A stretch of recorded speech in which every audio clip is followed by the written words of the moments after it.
Hey, what's up, everybody? Trey Griggs here with Beta Consulting Group for another episode of Standing Out, a daily podcast about sales, marketing, and leadership. This is episode 32. Got a great guest today. Can't wait to bring her on. But it is hump day, everybody. It's Wednesday. We're halfway through the week. Hope you're having a tremendous week. We got 2.5 more days to get after it. So have a great rest of your week. Very excited about what's happening here. We've had some great guests already this week. It's been just a phenomenal week so far. If you didn't catch the first show on Monday with Shannon Breen, CEO of Freightvana, make sure you go back and check that one out. Incredible content about leadership, about leading not only a business, but a family, and just doing things the way that you feel convicted to do it. Great show. Yesterday, we had Anthony Petit on, who is the CEO of Truck Park. Just an awesome tool and just a great lineup with him. Do apologize. He lost his audio, but we got through yesterday, which is good. We got Natasha Hammock on today. I'm going to bring her on in just a minute. Tomorrow, we're going to have Cameron Robertson of 3PL Systems. He went from the very bottom all the way up to the ranks of CEO. We're going to talk to him about that story and what that was like. We're going to end the week on Friday with Dave Abels, who is a transportation executive for the past 25 years and currently CEO of Three Sons Investments. So it's going to be an awesome week, again, of shows, and you can catch all of those on demand. Be sure to like, follow, subscribe, and comment. That way, every time we go live, you'll be able to see us on LinkedIn, YouTube, and Twitter. And you can also catch those shows on demand as well. Also, if you wouldn't mind, take a moment and go to our website, betaconsultinggroup.com. Learn about how we can help you with your sales and marketing strategies and outcomes. And while you're there, be sure to click on the events link to learn about our upcoming Tough Mudder Charity Challenge on April 30th, just 17 days away. I'm getting a little nervous now. I'm not sure if I'm physically ready for this, but we're going to do this to raise money for Battle Buddy 3 Gun. If you go to the events page on our website, you can see all the information about that event. You can join us if you'd like still, here in St. Louis, and you can donate now directly to Battle Buddy 3 Gun and help wounded, paralyzed veterans have a sense of community and hope by going on shooting adventures and shooting drills in the teams of 10, which is really, really cool. So thank you so much for that. Let's go ahead and get into our show today. So my guest today is a friend that I recently became acquainted with in the last couple of months. Been able to learn about her and her company and what they do, and just very excited to talk about sales and marketing today with my good friend all the way from Oxford, Alabama. Everybody welcome Natasha Hammock to the show. Natasha, well, where are you? Well, there you are. What's up? Hey, Natasha, how are you doing? I'm doing well. How are you? Doing great. Good to see you today. What's going on in Alabama? You staying away from those tornadoes down there and all the bad weather? We're trying to. This week has been pretty mild, so we'll take it. Yeah, exactly. This time of year, you just never know. In this parts of Yeah. the country, being in St. Louis, it's the same thing. Texas, we're seeing a lot of activity there. But but to start today, I wanted you to tell a little bit, everybody, a little bit about yourself and how you got to Hire Master. Sure.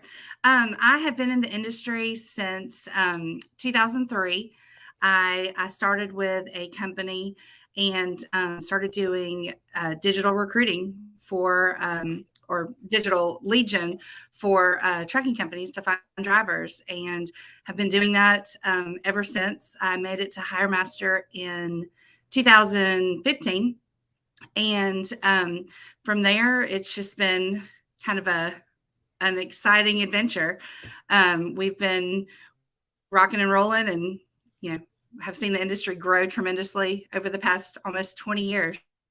Yeah, and what a great industry to be in. What a great segment with driver recruiting, because as I think you and I would agree, drivers are really the linchpin of the entire supply chain. Without them, nothing even moves, from one place to another, and the supply chain comes to a complete standstill. And driver recruiting, the driver shortage, as they might say, or driver retention, several different ways we can talk about it, is a real issue. And so what you guys do at Hire Master with your driver recruiting platform is really critical to what's happening right now. Drivers can go on there and they can find potential opportunities, potential companies that are looking for drivers, and vice versa. Those companies can find drivers, correct?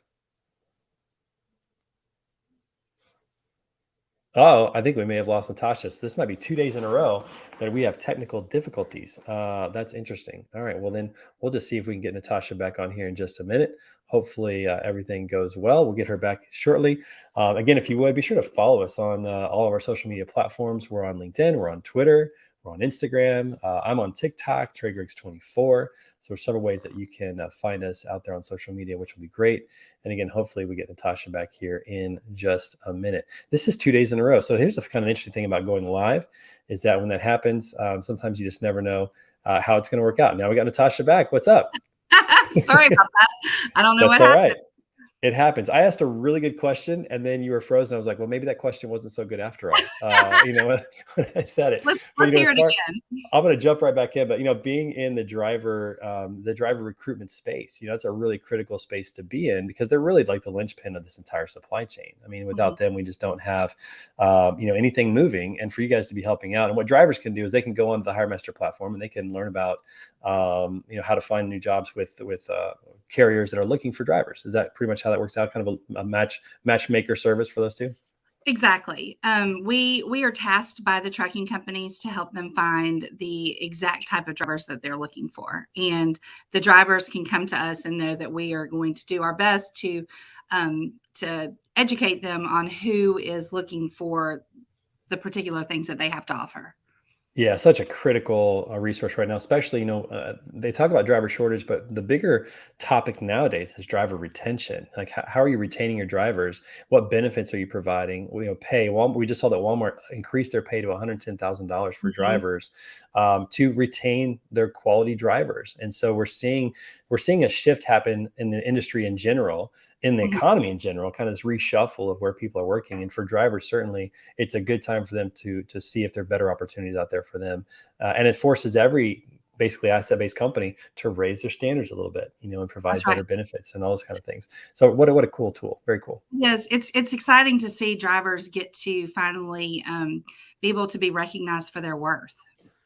Yeah, without a doubt, especially when you consider, like, really, I mean, if ever there was a vital or essential role, we found out in the last 2 years that drivers is definitely an essential That's role, right. without a doubt. That's right. Now, you and I met probably, what, 3 months ago, 4 months Mhm, ago. mhm. Time feels like it's flying by a little bit, and we Yes. met through. So you had a connection, and I had a connection, and somehow it was like a 3-layer thing that we were able to find each other, which was great. It Mhm, was awesome to get to meet your team and all those kind of things and start working together.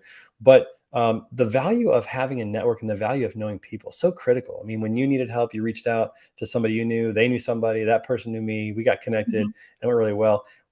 When you think about networking, when you think about, being successful in business, what's that value of a network really worth, and how do you utilize that to your advantage?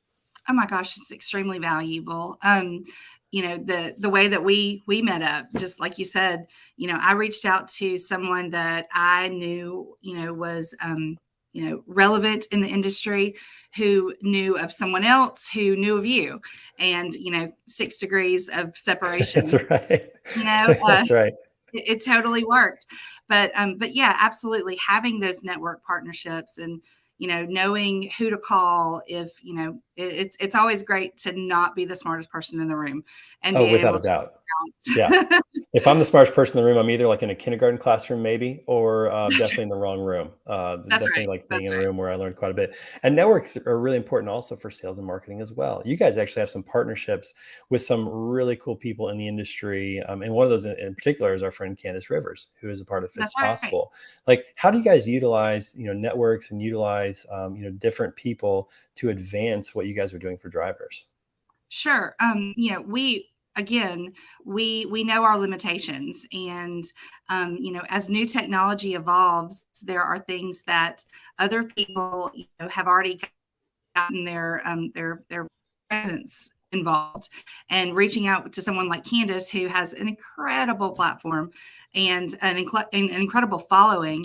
She has been just so much fun, and so I just she just brings so much light and joy to Oh, everything, without a and doubt. is so passionate about what she does, and it's great to be a part of her team as well and have us being attached to her name. Yeah, and it's all part of the branding, right? And I think that people, especially in transportation, really undervalue brand. They undervalue messaging. They undervalue like brand awareness in the marketplace. When you think about your role, at Hire Master as communications director and in charge of branding, how do you think about, creating that brand and the value that you want to get out of that? Like I'll pose this before I have you answer the question. Someone once asked me, "What is brand?" What is brand? And so I'm going to ask you that question and see, what you think. Like, if somebody said, what is brand and what does it matter? How would you answer that question? I think it is your first impression. When you see a logo or a brand, what is your first thought? What comes to Hmm. mind when you see the Coca-Cola sign or the Pepsi sign or Hire Master? What it kind of what do they do? How did they make you feel? How did they help you? It's all things that are important with branding, and branding is extremely important because it's your first impression. Yeah, I Leaves you love that. with I mean, you well. captured that so well. I love that because I often say this, that brand is what people think about when they see your name or see your logo, just like you said. And the truth Mhm, is, everybody has a brand. It's just mhm, whether or not they're taking responsibility for what the brand is in the marketplace, or if they're letting the marketplace decide what it is. Let me give you an example. Like Nike, for example. Yeah, if you look at Nike's logo, you might think like just do it. You might think greatest athletes in the world. You might think sweatshop, but it's right. Nike's job to determine through their messaging and through their content what people think about when they see that logo. And it's the Mhm. same thing for Hire Master. It's the same thing for anything. And every company really needs to take control of their message and of their branding. But a lot of people don't. Why do you think people neglect that? What's your guess on that? I think it's an easy thing to overlook, especially when you're a smaller company and you're growing, because you're so busy creating your product and making sure your product is successful and relevant to your clients, that branding does take the back seat, which is how you and I got connected. But you're absolutely right. It's a way that you control the narrative of how people view your company, and it's extremely important. But I think it's easy to get sidetracked, and it's easy to get focused on something else within your company. But it's so important. So It's also a especially long term. Yeah, go ahead. now, Go ahead. Sorry. I'm sorry, just Yeah. especially now in the digital age where everyone, Yeah. is researching things, and, everything is people are consuming data differently, and, you need to be quick, and that first impression is important. Yeah, and I think too, branding and messaging is really a long-term strategy. You're not going Mhm. to turn the faucet on and see results immediately. And I think that's also part of it too, especially for companies that are so focused on, customers and revenue. But you and I have mutual customers that we know where they've got a great product, but they'll even admit people don't know about us. They Mhm. don't know about us, right? And that's, I think, the problem is you can create a great product, but if people don't know about you, it's really hard to gain traction. It's almost like they kind of need to be prioritized equally moving forward, and That's right. maybe even branding at the beginning even a little bit more, because you got to get your Mhm. name out there. It's a long-term strategy that reaps incredible benefits if you do it right, but it also is one of those things that you lose a lot of momentum if you don't do it, if you don't do it Yes. correctly. And so it's really important. And social media, I mean, we talked about this, you and I have. It's free. It doesn't cost anything, but it Right. is like incredible reach for businesses. And one thing that I want to talk to you about too is you guys went after Candace Rivers as a brand ambassador. Talk Mhm. about the value of not just creating a brand from a logo perspective, but also attaching it to people who can personalize the brand. What does that do for you, and why is that so important to you? Sure, I think it brings a relevance to us. Again, like you said, there's a growth model with your clients and your product, and then your branding. And we had done well with our clients and our product, but we really needed to know our audience that we're speaking to with the drivers, and attaching ourselves to someone like her or an influencer type thing. They have their own audience, and that audience trusts them. And Hmm. if we're able to attach our name to someone that someone else trusts, people buy from people they like, they know, and they trust. And when she is giving them information on a hire master or trucker, it allows that to bring a relevance to those drivers. That's right. And it definitely speeds up the branding process because, like you Mhm. said, she's already got her built in audience. And That's so right. when she brings you into the fold, you get access to that audience. And the most important thing you said there, and I loved it, is trust. Like it Mhm. personalizes the brand, it emotionalizes the brand. Where people don't just see a logo, but now they see a person. I mean, think about this. To go back to that Nike example, when Mhm. they brought Michael Jordan on as a brand ambassador and created the Be Like Mike Mhm. campaign. I don't know if you probably remember that. I don't even know if you followed basketball Mhm. back in the day, but we all Yeah, remember that because it right. was so powerful. Everybody wanted to be like Mike. And it's like Mhm. nobody wanted to be like Nike. Nobody wanted to buy Right. Nike just for Nike, but they wanted to be like Mike. And so they bought his shoes because that's what he wore. They bought his, his jersey, whatever. But like the branding of that and personalizing it and creating that emotional connection is so valuable. And you're absolutely right. Like Candace, she's definitely created an emotional connection with her audience, which are truck drivers, Mhm. and Right. she's trusted. I mean, she's easy to trust. So what a great. So for companies that are out there that are thinking about like improving their branding, their messaging, a couple of things you've already mentioned, obviously is to find a brand ambassador, find somebody that can personalize the brand. But it doesn't have to be outside of your company. It could be inside your company too, Mhm, right? I mean, mhm, it could be whatever. So I think that's really cool about that. When you think about messaging, let's transition to messaging. So branding is really critical, but when you think about messaging too, how do you like to think about what you're going to communicate to your audience about your company and your brand? mhm. I think I think there's multiple ways that you can do that. You need to show the human side of your company, and we've discussed this in our conversations as well. You know, it's I think people like to know who's behind the machine, and know, are you guys having fun in your office? Are you doing exciting things? Kind of day in the life, raw footage. People are consuming um, you know, videos completely different than we have in the past. Nonstop. Yep. Yes. And it's quick. It's our attention span is tiny now. And it's just quick, just fun things, informative things, relevant things. There's a time and a place to get granular, and that's important as well. But it's just you know your audience and know the type of data and how they like to consume it and serve it, you know, in the most effective way possible. When you think about that, do you think of percentages like, okay, I want, 50% to be more like product messaging and maybe 50% to be cultural messaging? Or is it greater on the product or greater on the culture? What do you think about when you think of like how you want to, like what you want? Because I like what you're talking about, the day in the life of what's the sales team up to? Mhm, What are they doing? I love seeing it when like a CEO would go and hit the gong on the sales floor and post that video. It mhm. just shows their culture a little bit. How do you break those two apart between more product messaging and more culture messaging? That's a good question. We're trying to figure that out as well. I would think, on initial just, trial and error, 50-50 would be a good place to start.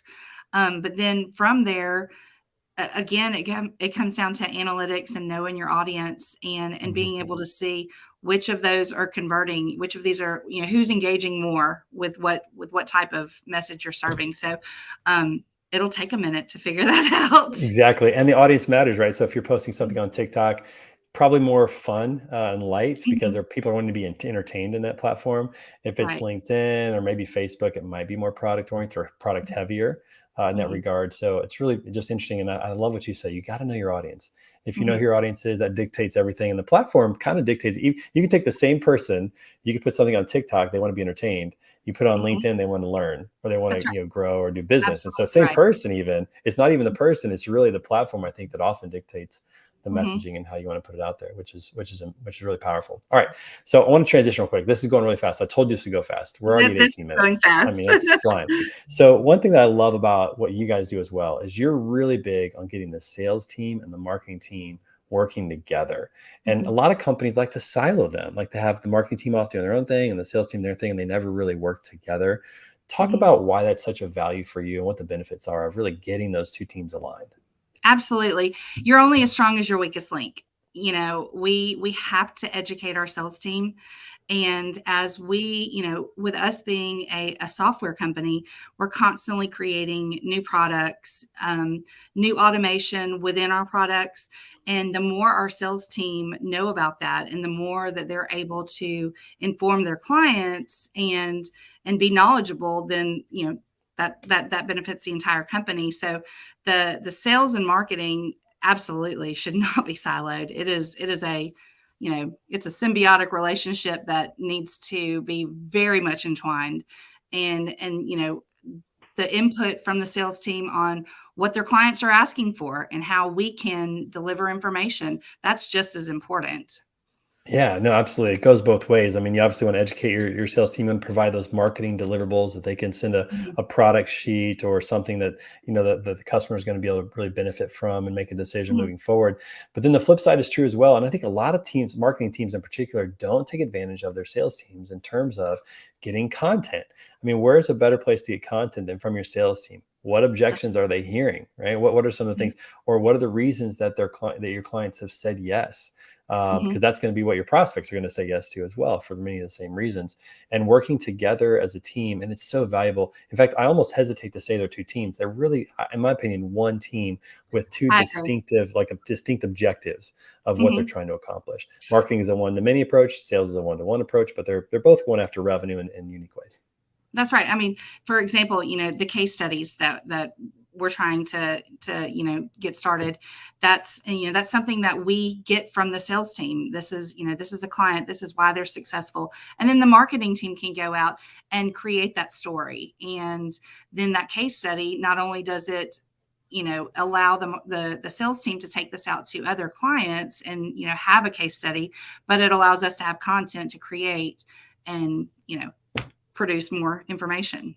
Yeah, and I have to say that I think that the case study, whether it's just digital or paper, or whether it's video, I think the case study to me is becoming my favorite piece of marketing information, because it's your customer selling to your prospect, and That's who right. better to sell than your customer? A salesperson, obviously, or the job of a salesperson is to talk to a customer prospect, find out their issue, educate them on the solution, and then get them to say yes. That's what their Mhm. job.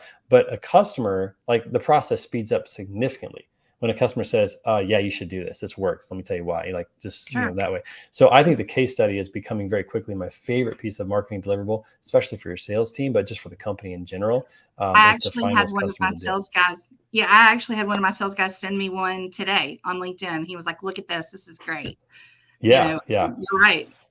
Exactly. And there's several ways you can take advantage of that. I've got some companies that I work with where they'll create events, and these events are more regional in nature. They might go to Chicago or somewhere where they feel like there's going to be a lot of people, but they're going to invite their prospects and their customers and just let them talk. And I've Mhm. just seen that work in amazing ways. One time I was at a table, I went up to get a drink for the rest of the people at the table. I came back, one of our customers had taken my seat and was pitching the guy that I was trying to sell. And it was like, in half the time, he had convinced him what took me, That's right. twice as long That's to right. do, and probably wasn't as effective. So when you can get your customers and your prospects together, that's the coup de grace of the whole thing. But the Right. case study is the next best thing, where your customers can give their testimony on why they're using it and why somebody else should use it as well. Mhm. That creates trust as well, because it's not coming from the sales team. And Right. that's power behind that, Mhm. which is really, really powerful. So Mhm. awesome. I love that. And I think that, when you think about the sales team and the culture, what are some of the things that you guys are trying to do at HireMaster with, like, showing off that culture, showing off what the sales team is doing, or showing off what are just some ideas that you can share that maybe other people could benefit from? Sure. What we're doing right now is we're trying to grow our social media presence with different platforms. Everyone has been on Facebook for years, and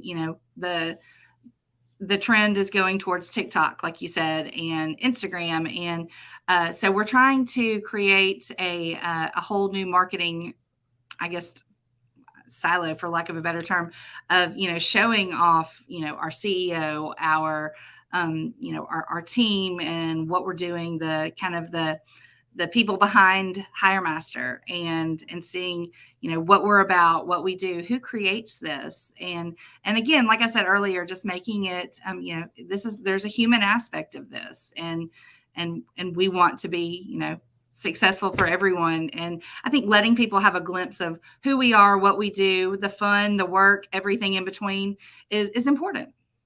Yeah, and not only that, but, like, you guys have basically two customers. You've got drivers, and then you have asset companies, Hmm. and like showing off one to the other, just to Hmm. kind of help them understand who they are, as well as your company in general. I love that, and I know the sales guys are really good. They're all golfers, which is cool, and Hmm. big into Wordle. At least they were at one point when I was down there. That may It have is died still a down at thing. this point. Still a No, thing. Wordle's still a still thing, a man. It's thing. good. I Yes. got to come up with a good word for the guys, for Jacob, for those guys to try to We solve. have graphics Um, downstairs now that says peanut gallery, where people can come and no, watch. no, get some chairs, get some popcorn up there. We do. It's pretty entertaining. But every office has those types of things that they just jive, right? Whatever they might enjoy doing. Some people like betting on sports, other people like whatever it might be, a fantasy football team or whatever.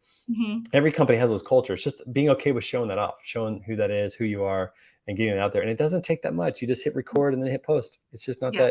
not that big of a deal. Anybody can do it, which is really good.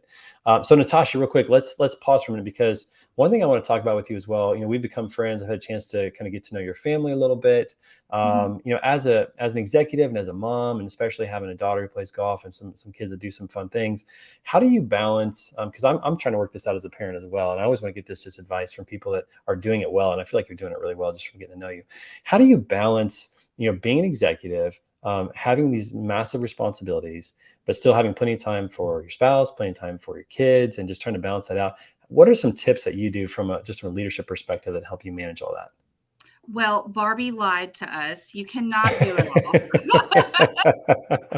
Isn't that the truth? That's the truth. Um, I think as I've gotten older, the trying to do it all, I've had to kind of pause that.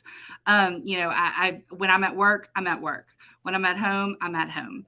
I try to really segment my time, and then make sure that if and I'm it's so blessed to have a company that is extremely flexible and lets us and encourages us to not miss our children's events. And Love that. so, if I love I that. need to pop out and go to a dance competition or go to a golf match, if my work, if everything is secured on the home front, then we're good. So I think trying to balance everything is extremely difficult. But I'm thankful that I have a company that allows me to just do my job, and then also be a mom and a Yeah. wife and have a life.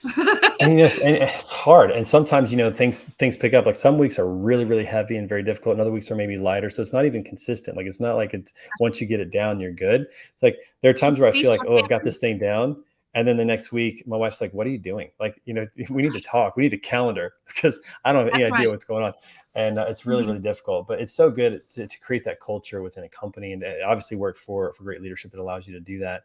But to have that level of just organization, and for you working, I know you work in the office, sometimes from home, but mainly in the office, definitely easier to segment that than what a lot of people are doing now, which is working from home, where it's really Yeah. hard to turn it off, because everything's just right there and you can always go in and do a little. That's my problem, is I worked from home for 7 years. So that's really difficult. But I love what you do. And I love it. Like, it's probably my favorite communications with you is when you talk about your daughter's golf matches or what's going on with Mhm. dance or things like that. So I love that. And I think that also humanizes the process, Mhm.